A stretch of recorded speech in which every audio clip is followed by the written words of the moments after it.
Paglagda sa Anti-Agricultural Economic Sabotage Act. Ating pag-uusapan kasama si ASEC Arnel de Mesa ng Department of Agriculture. Magandang tanghali po, ASEC. Magandang tanghali po, ASEC Weng and Nina. Magandang tanghali po sa lahat. Okay, una po, gaanong kalaking tulong sa agriculture sector itong paglagda bilang batas ng Anti-Agricultural Economic Sabotage Act? Gaano po ba kalawak ang di umano'y smuggling ng agri-product sa bansa? ASEC Weng? ASEC Arnel? Opo, medyo choppy lang yung line. Hindi ko po masyadong maintindihan.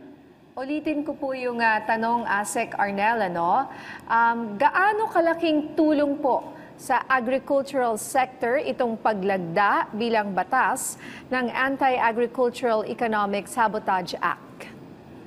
Yes, napaka-importante po yung pagkakapasa at pagkakapirma ng ating Pangulo nitong Republic Act 12022, ito pong Agricultural Economic Sabotage Act, dahil po unang-una ay masasawata at malilimitahan nito yung pagpasok ng smuggled goods at mapaparusahan po, mas tinaas yung mga penalty, walang bail at reclusion perpetua.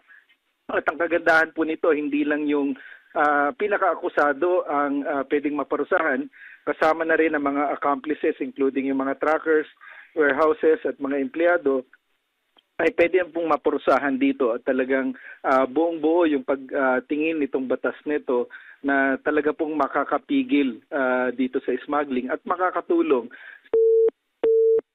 Sir, follow up po, ano naman po yung magandang epekto ng batas na ito para sa mga magsasaka at mangingisda dito sa atin? Yes, ASEC Weng, kung mapipigilan po natin yung pagpasok ng mga smuggled goods dito sa ating bansa, mas magiging maganda po yung productivity ng ating mga magsasaka at mangingisda at masisigurado po na yung mga smuggled goods na hindi makapasok, unang-una kasi hindi yan nagbabayad ng buwis. So mas magiging maganda po yung collection natin. Pangalawa, yung kompetensya po natin kasi pag smuggled goods, normally mas mura, lalo na kung doon sa bansa na mura ang production. So mas magiging competitive po lalo yung ating mga magsasaka dahil po sa batas na ito. At para po mas maunawaan ng ating mga kababayan, ano-ano pong mga agri-products ang covered nitong Anti-Agricultural Economic Sabotage Law? Ang maganda dito ay isinama na rin dito yung livestock, aquatic products at saka tobacco on top doon sa naunang batas ng ating mga crop sector at kagaya ng palay, mais at iba pa. So almost all of the agricultural products are now covered nitong bagong Agricultural Economic Sabotage na batas. So ASEC, may incentives din daw po at rewards sa mga makakapagbigay ng impormasyon at leads sa mga smugglers at hoarders. Pakipaliwanag po ito. Sinasabi rin kasi ng batas na yung mga local na merong mga problema dito sa batas, dyan manggagaling yung ating mga koleksyon at yung mga koleksyon na yan ay pwedeng gamitin sa operation ng ating yung grupo na hahawak dito at pwede rin na pagbigay na incentives doon sa magbibigay ng impormasyon para mapabilis yung ating pag-identify kung sino yung mga smugglers at para mas mapalakas natin yung prosecution. Bukod po sa pagsasabatas nitong Anti-Agricultural Economic Sabotage Act, ano pa po ang mga programa at hakbang ng Agriculture Department para i-monitor at bantayan ang agri-smugglers at hoarders sa bansa? Katuwang din ito, sinasabi rin ng batas yung pagtatatag ng daily price index at monitoring para meron tayong benchmarking ng presyuhan ng ating mga agricultural commodities. And of course, kasabay nito yung pagpapalakas natin ng ating production at yung pagsasaayos ng ating mga agricultural infrastructure. Isa sa inutos ng ating Pangulo, unang-una doon sa larangan ng irrigation.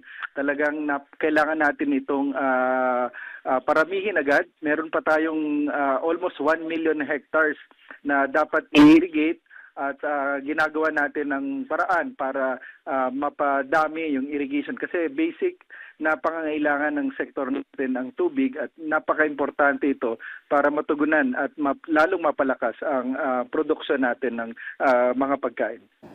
Sa ibang usapin naman po, Asek Arnel, may tanong si Stephanie Sevillano ng Philippine News Agency. Ayon po sa PSA, major contributor sa east inflation ang pagbagal ng rice inflation to 5.7% from 14.7%. Ano-ano po ang initiatives ng pamahalaan na pangunahing nakatulong para mapababa sa single digit ang rice inflation? Yes, natutuwa kami sa balita na ito dahil malaki ang binaba ng food inflation, 1.4% na lamang, at main contributor dito yung bigas. From 14.7 nga, nabanggit mo, to 5.7 na lang ngayong buwan. Marami tayong mga naging programa dyan. Unang-una na ibaba yung ating taripa from 35% to 15%. Pangalawa, yung ating mga programa na Rice for All at yung ating Program 29 na focus sa mga indigent groups natin. So, yung pinapalakas pa rin natin lalo yung ating productivity. So itong mga combined na actions na ito ay nakakatulong para lalo pang bumaba yung presyo ng merkado. At ang maganda pang balita ngayon ay tinanggal na rin ng bansang India yung restriction sa pag-export ng kanilang non-basmati white rice. Alam natin na 40% ng buong mundo ay nanggagaling ang bigas dito sa bansang India. So makakapag-is pa rin ito ng presyo sa international market at makakatulong sa lalong pagbaba ng presyo ng bigas dito sa ating bansa. Asek, sunog na tanong po ni Stephanie Sevillano ng PNA. In terms of rice inflation forecast, do we expect na mas babagal pa ito with more imports coming in under lower tariffs and the upcoming harvest this bare months? Ano po ang price range na pwedeng asahan ng ating mga kababayan? Yes, posible pa talagang bumabayan na Kweng dahil makita natin nga itong mga twin effects nitong EO62, yung pagbaba ng taripa, itong sa Indian easing ng restrictions, at ngayon sumabay pa yung ating harvest. Nag-start na at magpipik yan ngayong October for the wet season. All these combined effects ay magkakaroon ng magandang epekto para lalo pang bumaba yung presyo ng bigas sa mga merkado. Alright, maraming salamat po sa inyong oras, Assistant Secretary Arnel de Mesa, ang tagapagsalita ng Department of Agriculture. Maraming salamat po, magandang hapon.